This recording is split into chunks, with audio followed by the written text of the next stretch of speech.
California curl.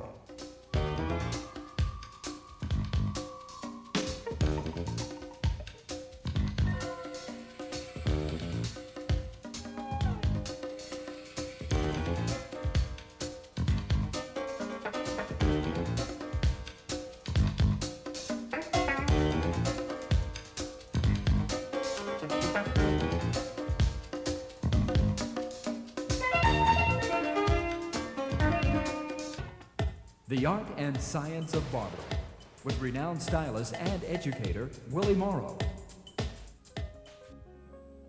A barber or a barber student at all times should practice sanitation. First, before you put your chair cloth around your patron's neck, make sure that you get your neck strip on first. Placing it around the neck, pulling it tightly. Taking the chair cloth, pulling it up, holding the neck strip there, pulling it together like that, overlapping it like that, and taking your clip, clipping it like that, taking it, folding it down like that. It's important that we follow sanitation rules at all times. Now, sanitation should not stop at your neck strip, but you should also sterilize and clean your tools before engaging from one haircut to another. What I'm about to demonstrate is the proper use of the tools used to master the trade of barbering, from combing to cutting.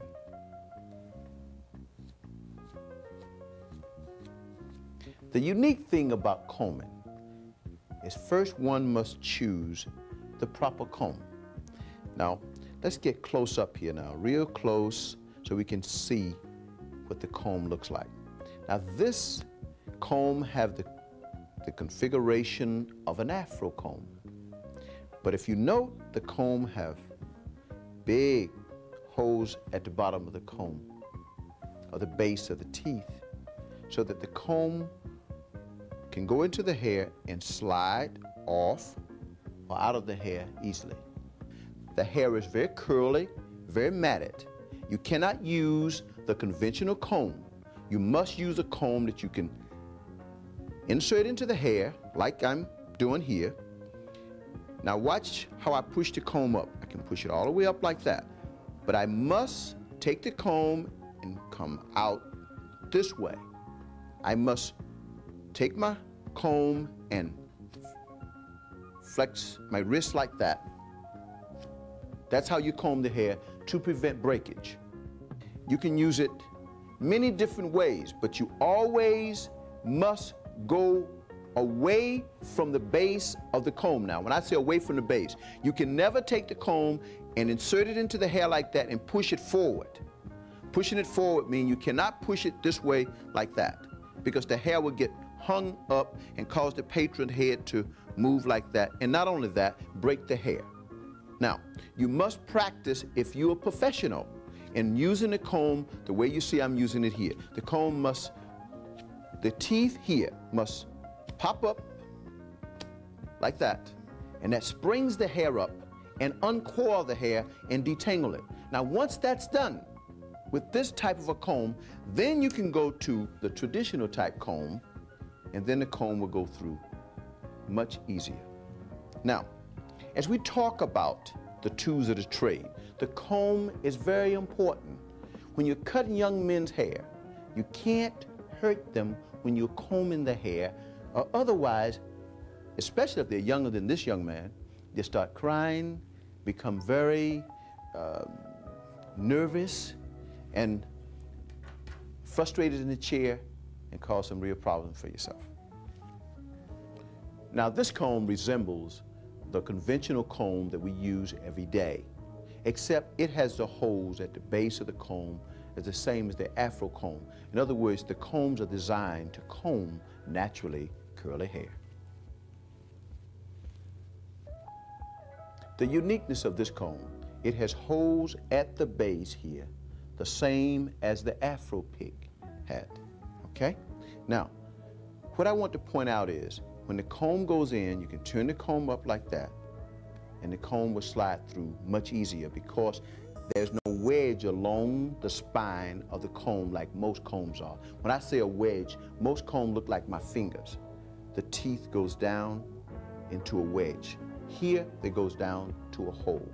Now, note now how wavy the teeth are in the comb.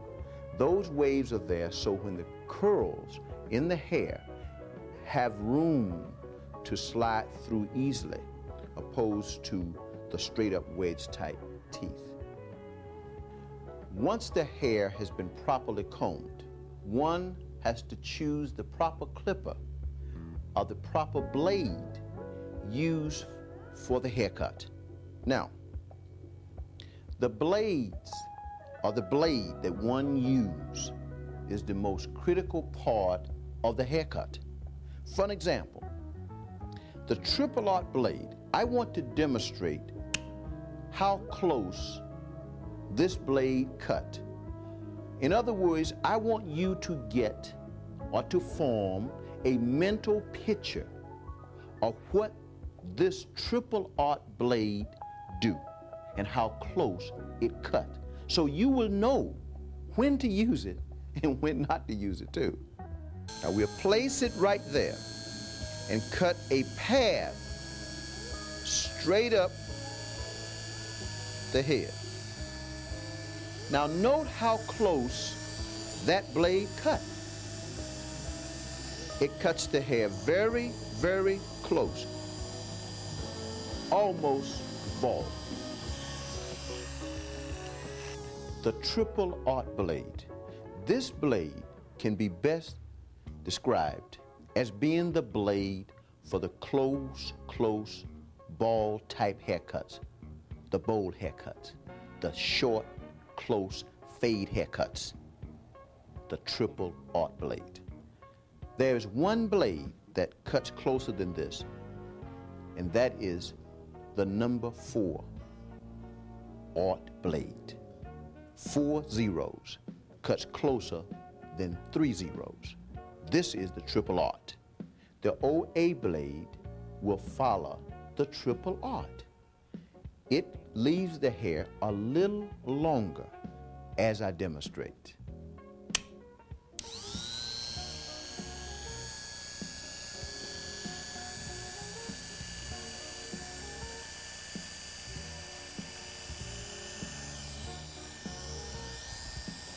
Now, note the path now that the OA blade cut. Compare the triple art cutting to the OA cutting.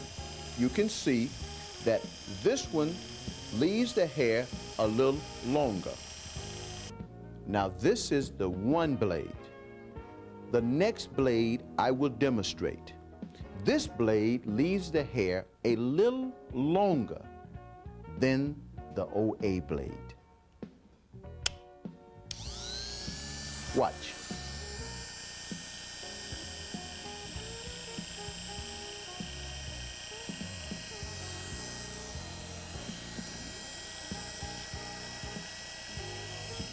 Now, look at the difference now in the one cut and the OA cut. Let me turn the model just a little bit now so you can see. Compare the triple art, the OA, and the one now. The hair is short, a little longer, and a little longer. Now you know what these 3 blades do as we move on to the next one. Now you know what the triple art will do, the OA, and the one. May I introduce you to the workhorse blade of the industry, the 1.5.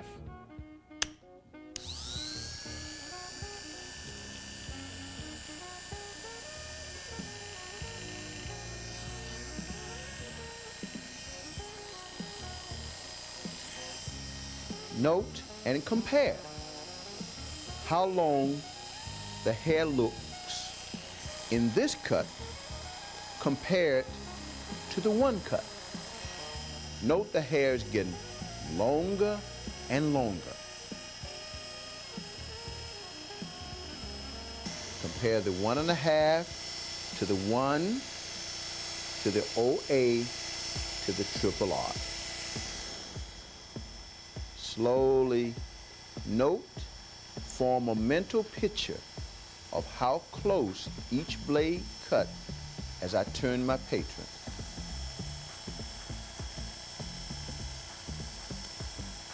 The number 2 blade leaves the hair a little longer than the 1.5 did.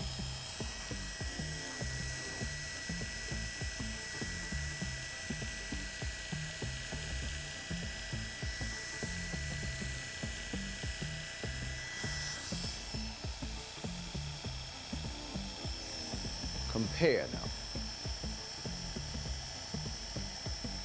The number 2 cut to the 1.5 cut.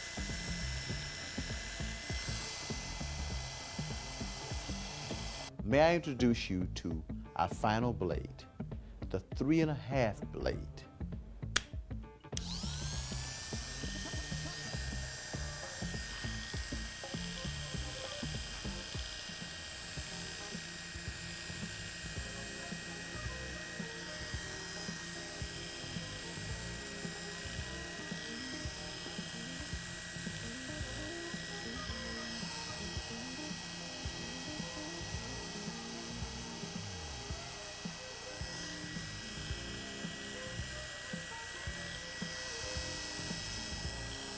Note that the 3.5 blade leaves the hair quite long. Now that we've used all of our blades, let's review now each blade cut. Now this cut here was done by the 3.5 blade. As we turn our patron, this is the 2 blade cut. This area here is the 1.5, the 1, the OA, and the triple R. Now, each one of these blades taper into each other. If that's true now, I should be able to go back now and take my clippers and start all over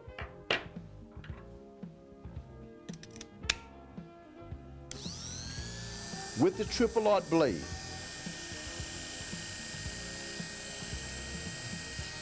Cut the front of the head like that. Cut this line right here with the OA blade. And cut this line with the number 1 blade.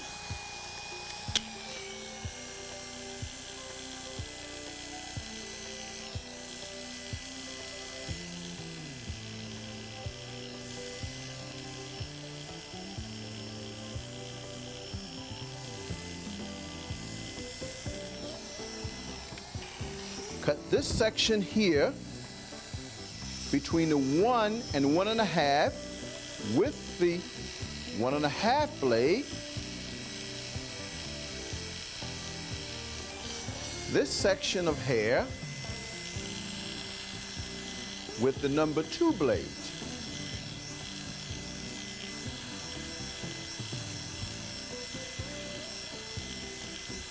Remove this section of hair with the 3.5 blade.